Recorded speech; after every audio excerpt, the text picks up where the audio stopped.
ഹാനിൽ നിന്ന് ഉമ്മിലിങ്ങില. ലോമ ബ്രിഡ്ജിൽ നിന്ന് ആരോടെങ്കിലും ഒന്ന് ചോദിച്ചോ, അവിടുന്ന് നല്ല ഒരു വഴി കിടപ്പുണ്ട് ഹാനിലെ പോകാതെ. ഓക്കെ, ഡേ 8 ആരംഭിക്കുകയാണ്. അപ്പോൾ ഞങ്ങളുടെ ടൈം എന്ന് പറഞ്ഞാൽ ബെസ്റ്റ് ടൈമാണ്. കാരണം ഇവിടെ എല്ലാം മഴയായത് കാരണം എല്ലാ റൂട്ടും ക്ലോസ് ചെയ്തിരിക്കുകയാണ്. ഇവിടെ ആ കൂടി നമുക്ക് പോകാൻ പറ്റുന്നത് ഇപ്പോൾ ഹാൻഡ്ലി എന്ന് പറയുന്ന സ്ഥലത്ത് മാത്രമേ കാണും. അപ്പം അവിടത്തേക്ക് പോവാണിപ്പോൾ. ഇവിടുന്ന് ചെക്കൗട്ട് ചെയ്തു. അപ്പോൾ സുദീഷ് ഭായി പറഞ്ഞു ഇവിടെ നിന്നിട്ട് കാര്യമില്ല, കാരണം ഹാൻഡിലേക്ക് പോയി കഴിഞ്ഞാൽ വരാൻ 1-2 ദിവസം എടുക്കും. അപ്പോൾ ആ റൂട്ട് പോയി കഴിഞ്ഞാൽ ഇവിടെ നിന്നിട്ട് കാര്യമില്ല. ചെക്കൗട്ട് ചെയ്തു.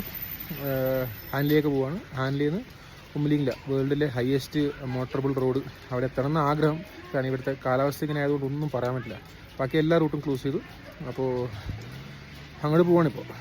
ഞങ്ങളുടെ റൂമിൽ നിന്നുള്ള വ്യൂ രാത്രി നല്ല രസമാട്ടോ. ഇവിടുന്ന് രാത്രി വീഡിയോ എടുക്കാൻ പറ്റിയില്ല, ഞങ്ങൾ ടയർഡായിരുന്നു. നല്ല രസമാണ് ഇവിടെ. നല്ല സിറ്റിയുടെ ഓൾമോസ്റ്റ് എല്ലാം കാണാം. അങ്ങനത്തോളം ലൈറ്റും കാര്യങ്ങളും. അപ്പോൾ മഞ്ഞായതുകൊണ്ട് അധികം കാണുന്നില്ല, പക്ഷെ നല്ല രസമാണ് ഇവിടുന്ന്. ഞങ്ങൾക്ക് ഇവിടുന്ന് ഒരാളെയും കൂടി കിട്ടിയിട്ടുണ്ട്. ഈ സുധീഷ് ഭായൊക്കെ അവിടെ നിൽക്കുന്നുണ്ട്.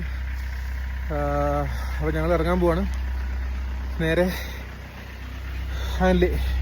ഞങ്ങൾ ചങ്ങള പാസ് കയറാൻ പോവാണ്. ഇപ്പോൾ പോകുന്നത് പാങ്കോങ് ലേക്ക് സൈഡിലേക്കാണ്. ഈ ചങ്ങള പാസ് ക്ലോസ് ആണെന്നാണ് പറയുന്നത്. എന്നാലും രണ്ടും കൽപ്പിച്ച് പോയി നോക്കാമെന്നുള്ളതിലാണ്. കാരണം അങ്ങനെ വണ്ടികൾ വരുന്നുണ്ട്. പോയി നോക്കാമെന്നുള്ളൊരു ഇതിലാണ് പോകുന്നത്. ഒരു വണ്ടി കണ്ടു, ചെറുത്. ഇല്ല,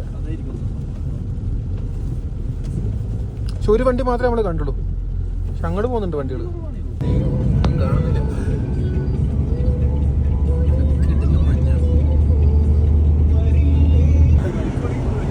ഐസ് ഉണ്ടോ?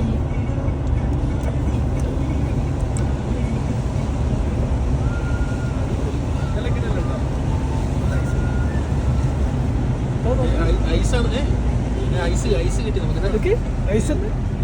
ആ ഒരു ആഗ്രഹം തീർന്നല്ലോ, ഐസ് കാണണമെന്നല്ല. നിർത്തണോ? വേണ്ട വേണ്ട, അവിടെ മോള് നിർത്താൻ എന്തായാലും. ഐസ് പെയ്യുന്നുണ്ട്. നമുക്കതാ ഇത് ഈ വഴി ബ്ലോക്ക് ആണെങ്കിൽ പോലും നമ്മൾക്ക് തെറ്റാണ്. കാരണം ഐസ് കിട്ടാന്നുള്ളതുണ്ടല്ലോ നമ്മുടെ ഡ്രീം ആയിരുന്നു. ഐസ് ഐസ് ഇത് സ്നോഫോള്. എന്റെ പള്ളി, സ്നോഫോളാ.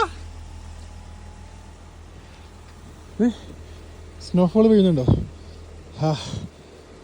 ഇവിടെ കയറിയില്ലെങ്കിണ്ടല്ലോ ലെവല് വലിയൊരു നഷ്ടമായനെ. എന്റെ പള്ളി.